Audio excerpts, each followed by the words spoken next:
Assalamualaikum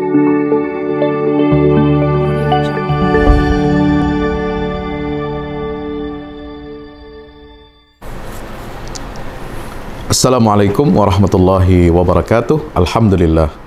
Wassalatu wassalamu ala rasulillah wa ala alihi wa ashabihi wa man tabi'ahu wa nasrahu wa la hawla wa la quwata illa billah. Apa kabar sahabat-sahabat semuanya, para pecinta Al-Quran yang insya Allah dimanapun kita berada senantiasa kita mendapatkan limpahan rahmat dan keberkahan Al-Quran, terutama untuk negeri yang kita cintai ini, Republik Indonesia.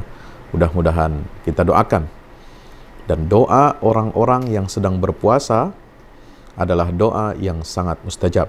Mari kita doakan negeri yang kita cintai ini, NKRI, menjadi baldatun thayyibatun wa rabbun ghafur, dikaruniakan oleh Allah pemimpin yang saleh, pemimpin yang amanah, pemimpin yang adil, pemimpin yang berbuat ihsan, pemimpin yang senantiasa menjaga integritasnya dan menjaga integritas seluruh aparatur negara, penyelenggara negara, baik pemimpin di level tingkat pusat sampai ke level yang paling bawah. Doa orang yang berpuasa adalah doa yang tidak akan ditolak oleh Allah Subhanahu wa taala. Karena itulah di dalam rangkaian ayat ibadah puasa Allah taala berfirman, "Wa idza sa'alaka 'ibadi 'anni fa inni qarib ujibu da'watad da'i idza da'an falyastajibu li wal yu'minu bi la'allahum yarshudun." Terutama ketika saudara-saudara, sahabat semua berbuka puasa, selain kita berdoa, dhahabaz zama'u wabtallatil 'uruq wa thabatal ajru insyaallah, doakan negeri yang indah ini, negeri yang kaya raya ini, negeri yang makmur ini.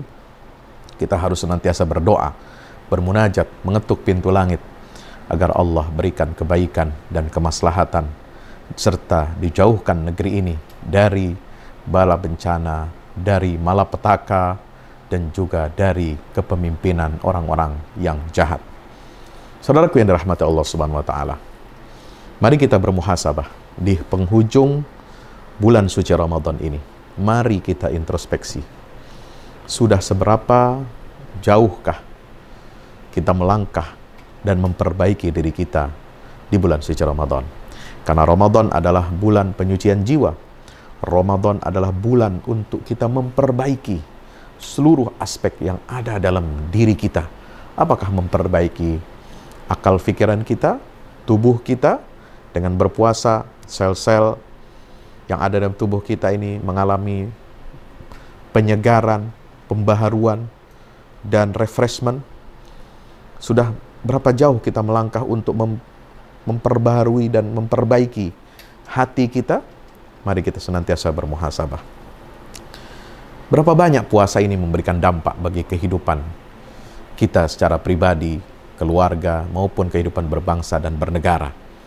Tentu dampak yang membawa kebaikan dan maslahat, kebaikan kita di dunia maupun kebaikan kita di akhirat.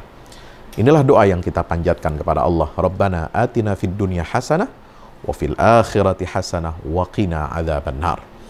Karena sesungguhnya bulan yang Allah jadikan sebagai bulan turunnya Al-Quran ini adalah berfungsi untuk mengentaskan umat manusia dari kegelapan kepada cahaya Islam, cahaya yang terang benderang.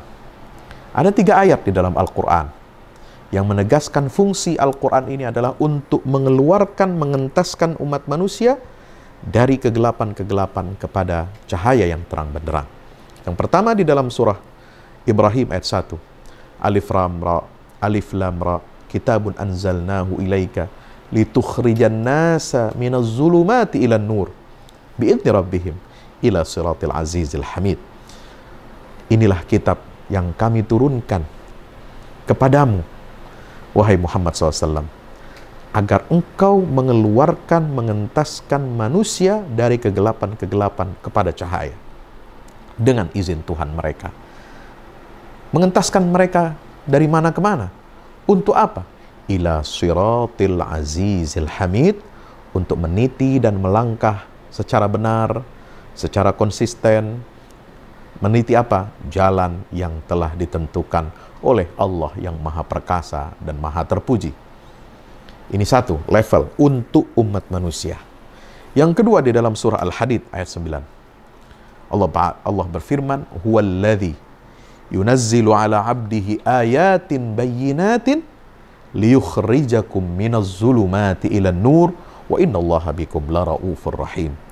Dialah Allah yang telah menurunkan kepada hambanya, yaitu Rasulullah Muhammad SAW, ayatin bayyinat, ayat-ayat, tanda-tanda kebesaran Allah, mukjizat-mukjizat yang terang benderang, yaitu Al-Quranul Karim.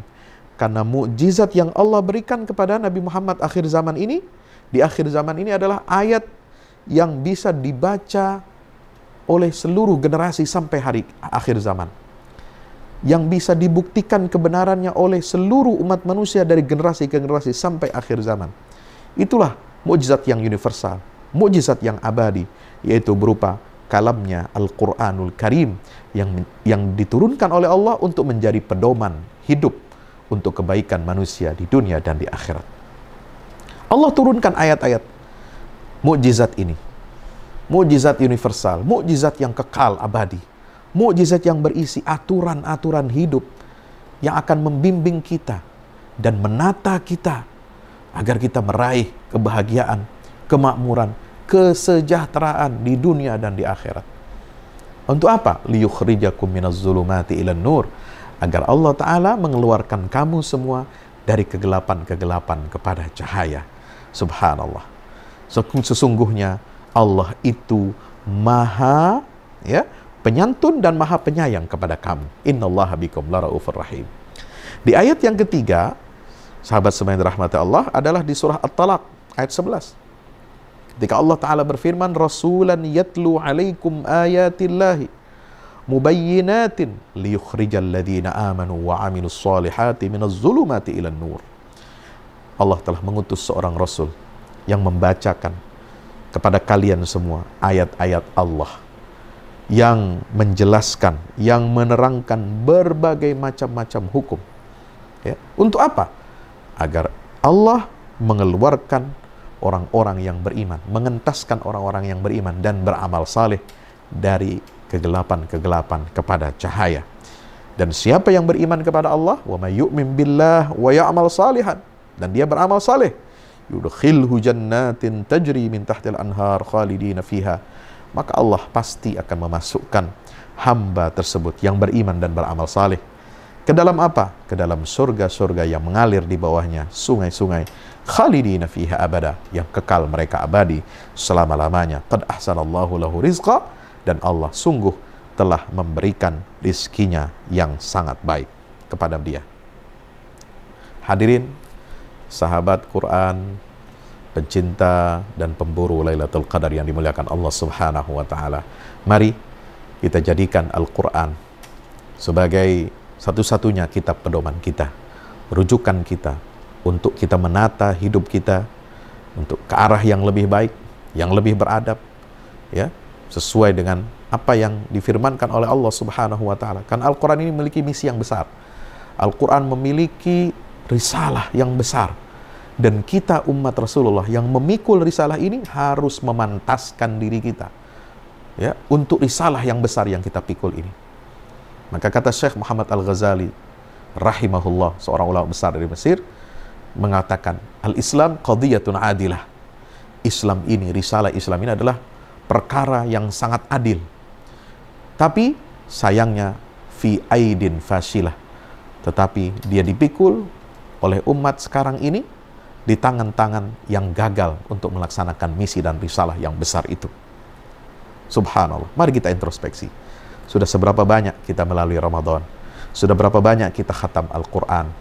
Namun yang perlu kita pertanyakan, kita berapa kali menjalani ibadah Ramadan? Berapa kali kita khatam Quran? Bagaimana kita menjadikan Ramadan dan Al-Quran ini sebagai sebuah sarana, cara yang efektif untuk mengubah kehidupan umat dan bangsa ini ke arah yang lebih baik, yang diridhoi oleh Allah Subhanahu wa Ta'ala.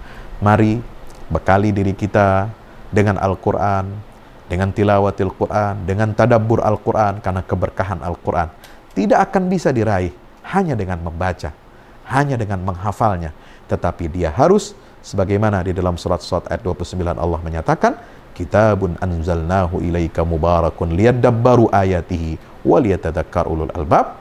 Harus kita tadabburi ayat-ayatnya, dan pelajaran-pelajarannya harus dijadikan sebagai sebuah metode, sebuah kurikulum yang komprehensif bagi orang-orang yang berakal.